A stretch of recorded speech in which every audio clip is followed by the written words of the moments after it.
Hello friends, எல்லாருக்கும் வணக்கம். Welcome to my channel. இன்றைக்கி நம்ம இந்த வீடியோவில் பார்க்க போகிறது ஒரு ஃபினான்ஸ் சம்மந்தப்பட்ட ஒரு விஷயம் தான்.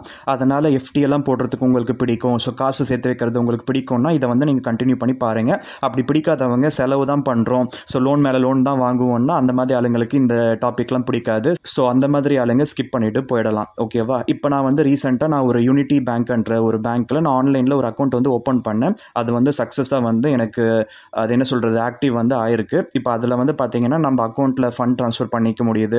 அதே போல் எஃப்டிஸ் எல்லாம் கூட போட முடியுது. இன்றைக்கி உங்களுக்கு ஒரு எக்ஸாம்பிளுக்கு நான் ஒரு சின்னதாக ஒரு எஃப்டி வந்து போட்டு காமிக்கலாமேன்னு சொல்லிட்டு நான் இந்த வீடியோ பண்ணிக்கிட்டு இருக்கேன். ஸோ மறக்காமல் வீடியோ ஃபுல்லாக பாருங்கள், நீங்களும் யூட்டிலைஸ் பண்ணிக்கோங்க. இந்த மாதிரியான எஃப்டிஸ் போடுறப்ப நீங்கள் உங்களுக்கு தேவைப்பட்டதுன்னா கண்டிப்பாக நீங்கள் நாமினி போட்டுக்கிறது நல்லது. எனக்கு நாமினி போடுறதுக்கு யாரும் இல்லைன்றதுனால நான் நாமினியில் வந்து நான் நோ கொடுத்து நான் வந்து போட்டேன். ஸோ உங்களுக்கு நாமினி கொடுக்கணுன்னா அவங்களோட பேர், அவங்களோட இமெயில் அட்ரஸ், அவங்களோட அட்ரஸ்ஸு, அவங்களோட வயசு, அது எல்லாத்தையும் கூட நீங்கள் கரெக்டாக நீங்கள் மென்ஷன் பண்ணால் ஒருவேளை நீங்கள் இல்லாத பட்சத்தில் அந்த நாமினி போயிட்டு அந்த காசை வந்து கிளைம் பண்ணி அது வந்து யூட்டிலைஸ் பண்ணிக்க முடியும். ஸோ நாமினியே போடலைன்னா அந்த எஃப்டி போட்டவங்களுக்கு ஏதாவது ஆச்சுன்னா பேங்க்குக்கு தான் அது போய் சேரும். கடைசி வரையும் பார்த்தீங்கன்னா அது அன்கிளைம்ட்லேயே இருக்கும். கடைசியில் அது கவர்மெண்ட் வந்து எடுத்துக்கும், இல்லைனா பேங்க் வந்து யூட்டிலைஸ் பண்ணுவாங்கன்னு நினைக்கிறேன். ஸோ நாமினி போட்டுக்கிறது நல்லது. ஸோ இந்த வீடியோவில் நீங்கள் பார்த்துருப்பீங்க, இதே ப்ரொசீஜர் நீங்கள் ஃபாலோ பண்ணிங்கன்னா நீங்கள் இந்த மாதிரி எஃப்டி வந்து ஈஸியாக போட்டுக்க முடியும். 1001 டேஸ்க்கு பார்த்தீங்கன்னா 9% வந்து இன்ட்ரெஸ்ட் கொடுக்குறாங்க. ஸோ ஜென்ரல் பப்ளிக்கு, அதுவே சீனியர் சிட்டிசனுக்கு இன்னும் 0.5% எக்ஸ்ட்ரா வந்து கிடைக்கிது. அதை வந்து யூட்டிலைஸ் பண்ணிக்கலாம். இது ஒரு நல்ல ஒரு இன்ட்ரெஸ்ட் பர்சன்டேஜ். நம்ம அந்த எஃப்டி போட்ட உடனே பார்த்தீங்கன்னா நமக்கு அது மெசேஜில் வருது. அதுக்கப்புறம் இமெயிலையும் பார்த்தீங்கன்னா நமக்கு அவங்க உடனே அந்த பத்திரத்தை வந்து இன்ட்ரெஸ்ட் சர்டிஃபிகேட்டா இல்லைனா அந்த எஃப்டி சர்டிஃபிகேட்டை வந்து நமக்கு உடனே அனுப்பி வச்சிடுறாங்க. இது எல்லாத்தையும் தாண்டி அங்கவே நம்ம எஃப்டி போடுறப்ப ஸ்க்ரீன் ரெக்கார்டிங் பண்ண முடியுது, ஸ்க்ரீன்ஷாட் வந்து எடுத்துக்க முடியுது. அதையுமே நீங்கள் வந்து சேவ் பண்ணி வச்சுக்கலாம். அது கேலரியில் பார்த்தீங்கன்னா ஃபோட்டோவை வந்து சேவ் ஆகிருக்கு. அதை தான் நீங்கள் கடைசியாக பார்த்துருப்பீங்க. இப்போ என்னோடய இமெயில் ஐடி ஓப்பன் பண்ணி நான் எனக்கு வந்த அந்த இமெயில்ஸ் எல்லாம் கூட உங்களுக்கு காமிக்கிறேன் பாருங்கள். ஸோ இது வந்து பார்த்திங்கன்னா அந்த எஃப்டி போட்ட உடனே நமக்கு இந்த மாதிரி ஒரு இமெயிலும் வந்து கன்ஃபர்மேஷன் கொடுத்துட்றாங்க. அதில் அந்த எஃப்டி அக்கௌண்ட் நம்பர் இருக்குது, அந்த டென்யூரு, அதுக்கப்புறம் அமௌண்ட் இன்வெஸ்டடு, அதே போல் இது மந்த்லி பே அவுட்ன்றதுனால உங்களுக்கு டிஸ்கவுண்டட் ரேட் ஆஃப் இன்ட்ரெஸ்ட் தான் கொடுப்பாங்க. 9%ன்றது வந்து உங்களுக்கு 8.93% வந்து கன்சிடர் பண்ணியிருக்காங்க. ஸோ மெச்சூரிட்டி அமௌண்ட்ன்றது உங்களுக்கு வட்டியெல்லாம் எதுவும் எக்ஸ்ட்ரா இல்லாமல் அந்த 1000 ரூபாய் வந்து நம்ம அக்கௌண்ட்டுக்கு வந்து ட்ரான்ஸ்ஃபர் பண்ணிடுற மாதிரி தான் நான் போட்டிருக்கேன். ஸோ இந்த மாதிரி இதே ப்ரொசீஜரை நம்ம பெரிய அமௌண்ட்டுக்கும் நம்ம போட்டுக்கலாம்னு நான் சொல்ல வரேன். ஓகேவா? நான் வந்து ட்ரை பண்ணி பார்த்தேன், இது ஒர்க் அவுட் ஆச்சு. ஸோ தேவை இருந்தால் போட்டுக்கோங்க. அந்த பேங்க்கை பற்றி நல்லா அனலைஸ் பண்ணிவிட்டு ஸ்டடி பண்ணிவிட்டு போட்டுக்கிறது நல்லது. அப்போ தான் நம்ம காசுக்கு வந்து நம்ம பயப்படாமல் இருக்கலாம். ஸோ இதெல்லாம் தாண்டி பேங்க்கும் வந்து பார்த்திங்கன்னா உங்களுக்கு இன்சூரன்ஸ் கவரேஜ்லாம் இருக்கான்னு பார்த்துக்கிட்டு செக் பண்ணிவிட்டு அதுக்கப்புறம் போடுறது நல்லது. ஸோ டிஐசிஜிஎஸ்சி இன்சூரன்ஸ்லாம் இருந்துச்சுன்னா பயப்பட தேவையில்லை. ஓகேவா? இது வந்து பார்த்திங்கன்னா நம்ம எஃப்டி போட்ட உடனே நமக்கு வந்து அந்த மாதிரி ஒரு மெயில் வந்து வந்தது இல்லையா? அதுக்கப்புறம் பார்த்திங்கன்னா இப்போ எஃப்டி அட்வைஸ் நம்ம நார்மலாக ஒரு பேங்க்குக்கு போய் போடுறப்ப அந்த எஃப்டி பத்திரம்னு கொடுப்பாங்கல்ல, அதுக்கு பதிலாக இப்போல்லாம் நமக்கு மெயிலுக்கே வந்துடுது. இப்போ அந்த பிடிஎஃப் கூட நம்ம பேன் கார்டு யூஸ் பண்ணி அந்த என்ன சொல்கிறது பாஸ்வேர்டு ஏதாவது இருக்கும், அதை யூஸ் பண்ணி நம்ம வந்து அந்த அட்வைஸையும் நம்ம வீட்டில் உட்காந்தபடியே நம்ம எஃப்டி போட்டு நம்ம மெயிலே வந்து ரிசீவ் பண்ணிக்கலாம். அதை வந்து நம்ம சேஃபாக நம்ம எடுத்து வச்சுக்கிட்டால் நாளைக்கு ஏதாவது பிரான்ச்சில் போயிட்டு நம்ம இந்த மாதிரி எஃப்டி போட்டிருக்கோம், எனக்கு பிரேக் பண்ணணும், இல்லைனா அதை வந்து வேறு ஏதாவது பண்ணணுன்னா நீங்கள் அந்த எஃப்டி அட்வைஸை வச்சு நீங்கள் பேச முடியும். ஓகேவா? அதுதான் அந்த பத்திரம். அந்த பத்திரம்ன்றது நம்ம கைக்கு வராது, ஹார்ட் காப்பியாக வந்து நமக்கு மெயிலுக்கு வந்து வந்துடுச்சு. ஸோ இதெல்லாம் தாண்டி சாஃப்ட் காப்பி வேணும்னா நீங்கள் பேங்க்கு போயிட்டு நீங்கள் அங்கே பிரிண்ட்டு கேட்டு வாங்கிக்கோங்க. மேபி ஒரு சில நேரத்தில் சார்ஜபிளாக கூட சொல்லுவாங்க. ஸோ இப்போ வந்து பார்த்திங்கன்னா நான் என்னுடைய அந்த டெபாசிட் அட்வைஸை வந்து நான் ஓப்பன் பண்ணி நான் காமிச்சிக்கிட்டு இருக்கேன். இதில் எல்லா டீட்டெயில்ஸும் வருது பாருங்கள்.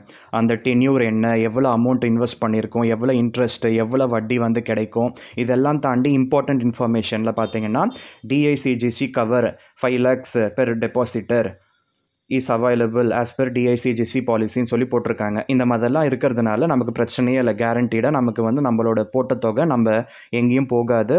அதை நினச்சி பயப்பட தேவையில்லைன்னு சொல்ல வரேன். ஸோ இந்த மாதிரி இன்வெஸ்ட் பண்ணலாம். பட் எனக்கு தான் வந்து இந்த மாதம் வந்து காசு கிடைக்காம போச்சு, இல்லைனா நானும் போட்டிருந்துருப்பேன். ஸோ அடுத்த மாதம் வந்து இஎம்ஐ கட்டுறதுக்கே ஒரு பெரிய தொகை வேணும். அட்லீஸ்ட்டு ஒரு சிம்பிளாக ஒன்று போட்டு பார்க்கலாம், ஒரு வீடியோவும் நம்ம வந்து ஆடியன்ஸ்க்கு போடலாம்னு சொல்லிட்டு நான் இந்த வீடியோ நான் மேக் பண்ணியிருக்கேன். ஸோ சேம் ப்ரொசீஜர் வந்து பல்காக வந்து நீங்கள் லேக்ஸ் கணக்கில் போட்டாலும் நீங்கள் சேம் வந்து யூட்டிலைஸ் பண்ணிக்கோங்க. ஸோ தேங்க்ஸ் ஃபார் வாட்சிங். ஸோ இப்போ நான் காமிச்சிக்கிட்டு இருக்கிறது பார்த்தீங்கன்னா அந்த யூனிட்டி அந்த ஸ்மால் ஃபினான்ஸ் பேங்க் அந்த ஆப் இருக்கும் இல்லையா, அந்த ஆப்குள்ளே போனதுக்கப்புறம் நான் ஆல்ரெடி இந்த அக்கௌண்ட் ஓப்பன் பண்ணுறப்ப ஒரு 1000 rupees எஃப்டி வந்து மெச்சூரிட்டி ஆகிறப்ப பார்த்தீங்கன்னா அது ஆட்டோமேட்டிக் ரெனியூவல் வந்து போட்டுட்டாங்க. ஓகேவா? அது வந்து மந்த்லி பே அவுட்லாம் கிடையாது. உங்களுக்கு அது வந்து பாருங்கள் மெச்சூரிட்டி அமௌண்ட்டு ₹1277 வருது. ஆனால் இன்றைக்கி நான் போட்டது வந்து மந்த்லி பே அவுட் போட்டேன். அதே போல் மெச்சூரிட்டி வந்து பார்த்தீங்கன்னா அக்கௌண்ட்டுக்கு கிரெடிட் ஆகிற மாதிரி நான் போட்டு வச்சுருக்கேன். ஓகேவா? அந்த 1001 டேஸ் கழித்து பார்த்தீங்கன்னா நமக்கு அக்கௌண்ட்டுக்கு அந்த ₹1000 வந்துடும். ஸோ ₹245 தான். இது வந்து மந்த்லி பே அவுட் எடுத்தால் உங்களுக்கு பார்த்தீங்கன்னா வட்டி குறையுது பார்த்தீங்களா? அதுதான் அந்த காம்பவுண்டிங் எஃபெக்டோட அந்த அதிசயம். ஓகேவா? உலகத்தோட 8வது அதிசயம் சொல்லிட்டு இந்த காம்பவுண்டிங் எஃபெக்டை வந்து சொல்லியிருக்காரு நம்ம இவரே. ஸோ இந்த மாதிரி பார்த்தீங்கன்னா நமக்கு அந்த லிஸ்ட்டு அந்த எஃப்டி லிஸ்ட் எல்லாமே வந்து காமிக்குது. ஸோ இதெல்லாமே பார்த்தீங்கன்னா நம்ம யூட்டிலைஸ் பண்ணிக்க முடியுது அந்த ஆப்லேயே. ஸோ இப்போ வந்து பார்த்தீங்கன்னா அந்த ஆப்குள்ளவே ஒரு ஆப்ஷன் வந்து இருக்குது. அதில் பார்த்தீங்கன்னா இந்த ஃபிக்ஸட் டெபாசிட்ஸு இந்த ரெக்கரிங் டெபாசிட்ஸு சம்மந்தப்பட்டது எல்லாமே நம்ம வந்து ஏதாவது மாற்றணுன்னாலோ இல்லைனா க்ளோஸ் பண்ணிக்கிறதுக்கு வந்து ஆப்ஷன் இருக்குது. அதில் பார்த்தீங்கன்னா ப்ரீமெச்சூர் க்ளோஷர்ன்ற ஆப்ஷன் வந்து நான் செலக்ட் பண்ணேன். செலக்ட் பண்ண உடனே பார்த்தீங்கன்னா நான் போட்ட அந்த 2 எஃப்டி வந்து இருக்குது. ஒன்று வந்து அக்கௌண்ட் ஓப்பன் பண்ணுறப்ப போட்டாங்க இல்லையா அது. செகண்ட் வந்து பார்த்தீங்கன்னா இந்த மந்த்லி இன்ட்ரெஸ்ட் ஸ்கீம்னு இருக்குது பாருங்கள். இது ரீஇன்வெஸ்ட்மெண்ட் டெபாசிட் ஸ்கீம்ன்றது வந்து பார்த்தீங்கன்னா நான் கிளிக் பண்ணி காமிக்கிறேன். இப்போ அது வந்து பார்த்தீங்கன்னா கேனாட் பெர்ஃபார்ம் லிக்விடேஷன் வருது இல்லையா? இப்போ நான் புதுசாக போட்டேன் இல்லையா இன்றைக்கி, அதை வந்து நான் கிளிக் பண்ணி காமிக்கிறேன். இப்போ இது நான் வந்து இப்போ உடனே போட்டதுனால நமக்கு இதில் பார்த்தீங்கன்னா வருது. ஸோ இந்த அக்கௌண்ட் நம்பர் எல்லா டீட்டெயில்ஸும் காமிக்குது. இப்போ இதில் வந்து ப்ரொவைட் த ரீசன் ஃபார் க்ளோஷர்னு சொல்லி கேட்குது. அதை கொடுத்துட்டு நம்ம ப்ரொசீட் கொடுத்தா நமக்கு அக்கௌண்ட்டுக்கு வந்துடும்னு நினைக்கிறேன். ஸோ நம்ம என்ன பண்ணலான்னா எமர்ஜென்சின்னு கொடுக்கலாம். ஸோ கொடுத்துட்டு ப்ரொசீட் கொடுங்க. இப்போ இது வந்து பார்த்தீங்கன்னா ஓடிபி வந்து கேட்குது. ஓடிபி வந்த உடனே நம்ம அக்கௌண்ட்டுக்கு கிரெடிட் ஆகிடும்னு நினைக்கிறேன். நம்ம அந்த போட்ட காசு அந்த ₹1000 வந்து நமக்கு உடனே கிரெடிட் ஆகிடும். ஸோ இந்த மாதிரி ப்ரீமெச்சூர் அந்த க்ளோஷர் எல்லாம் கூட பண்ண முடியுது இல்லையா? ஸோ இதெல்லாமே ஆடட் அட்வான்டேஜ் தான்.